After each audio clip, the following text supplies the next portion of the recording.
Hi everyone, it's Margaret here with 60 and Me. Hope you're doing great wherever you are today and you're feeling strong and healthy and well, making the most of this incredible time.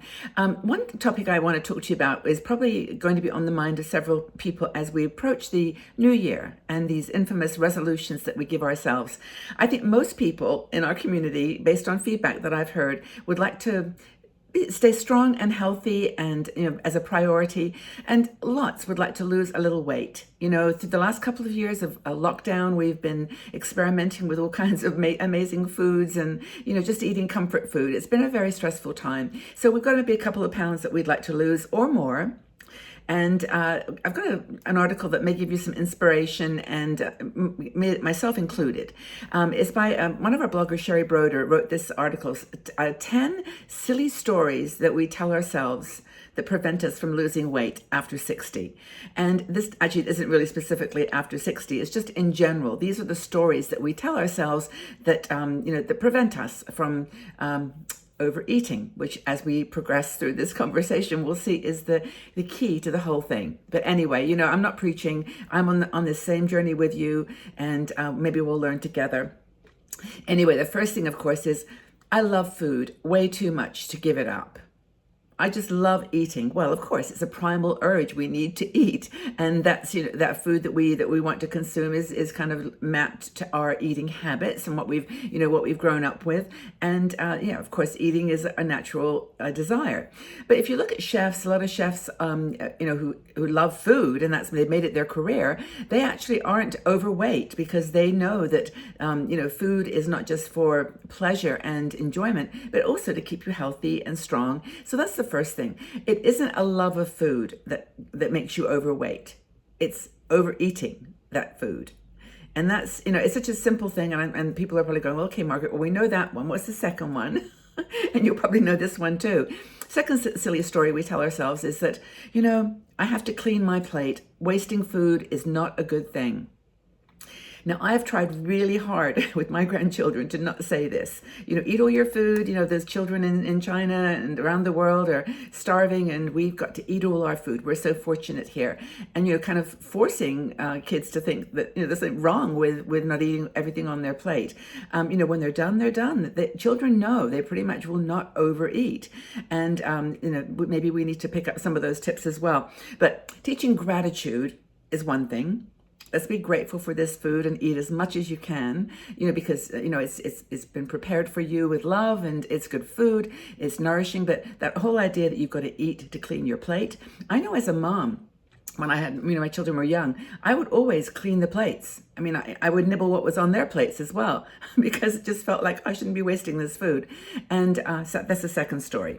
The third silly story is, it goes along the lines of, well, I don't know why I'm gaining weight. I don't actually eat that much. I used to tell this story, but if you actually do a journal, write down everything that you eat in a day, you'll see where the overeating is happening. And you'll see that when there's like triggers associated with eating, you don't even notice them.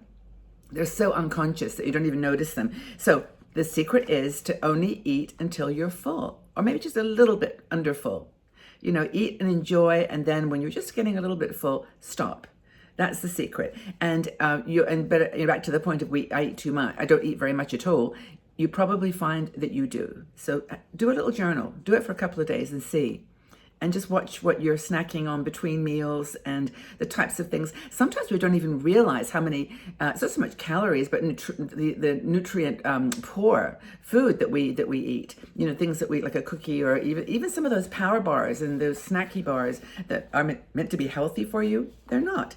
The next one is something like along the lines of, well, how am I ever going to lose weight? I'm addicted to sugar. I just love sugar. Well, addictions and habits are different things. Having a habit of eating foods with too much sugar in it is not an addiction. It can be. There are people who are addicted to food, and I would say, obviously we have to be kind of open-minded here about when we talk in these broad terms. But an addiction and a habit are different things. I have got a habit of eating in the evening. I love, because I eat my dinner around maybe 6 or 7, and then by 10 at night, I just want a little snack. It's a habit. I'm not addicted to cheese and crackers. Although I do miss them if I don't have them. Probably would go out and very late at night to buy some if I miss. You want it, but it's not an addiction; it's habit. So just change the habits. Another one is I'm too busy to lose weight. I'm just too busy. I've got too much going on. Now, this isn't an excuse that we can use when we're not in the workplace anymore, but we still fill our days with all kinds of busyness. And we say, I'm just going to snack, or I'm going to have my favorite one is, I'm just going to go buy one of those dinners that you pop in the microwave. You got those Indian curries, like 600 calories. So it tastes delicious. Oh, I'll add a bit of yogurt to make it healthy. Doesn't work. Okay, so that's another thing that to think about. You're not too busy to think about only eat when you're hungry, and only eat until you're half, 3/4 full. Next one, I have no willpower. Oh, that's a famous one, and that's a really valid, silly story. Of course you have willpower. You have willpower to do other things that are important. Anyone can put their minds on something that's a priority and that's important. So if you're going to make this a resolution for 2022, maybe think of some things that you can do to improve your willpower, not just around food, but around habits in general. Another thing, another silly story that Sherry talks about is this is my famous one. I hate to exercise. I just hate to exercise. I don't like going to the gym. I got this back problem that I can't do yoga, whatever it is. I hate to exercise. It's okay. You don't have to exercise. Just park your car when you're going into a shop and walk a little bit, or walk all together. Just go to a local shop and walk. Go up the stairs instead of the elevator. Move. That's the most important thing. It's not so much doing cardio and working out at the gym. Who wants to do that? Truthfully, I don't. Dance. You can dance. Belly dancing. You can just do any kind of dance. Jazzercise. Look.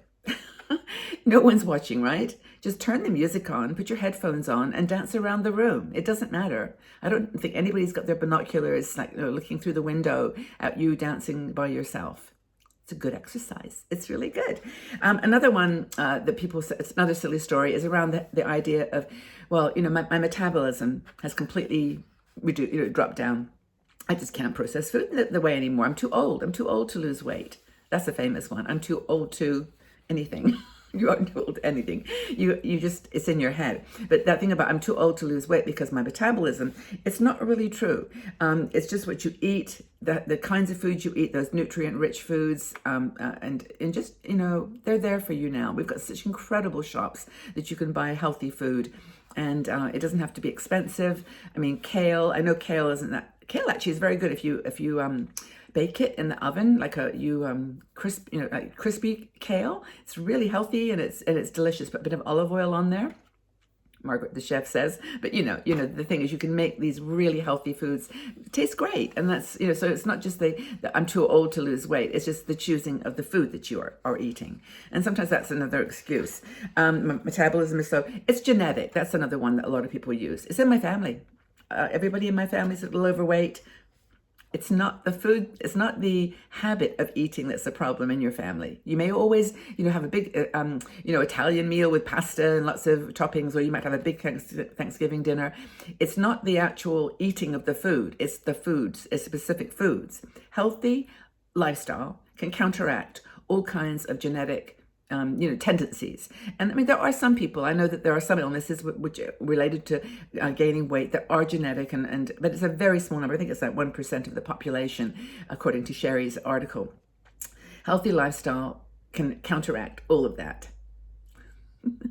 Okay, have I talked you into doing something motivating you to eat more healthy food and to stop eating when you're hungry, when you're over, when you're feeling full? Don't eat until you're hungry and then stop a few inches before.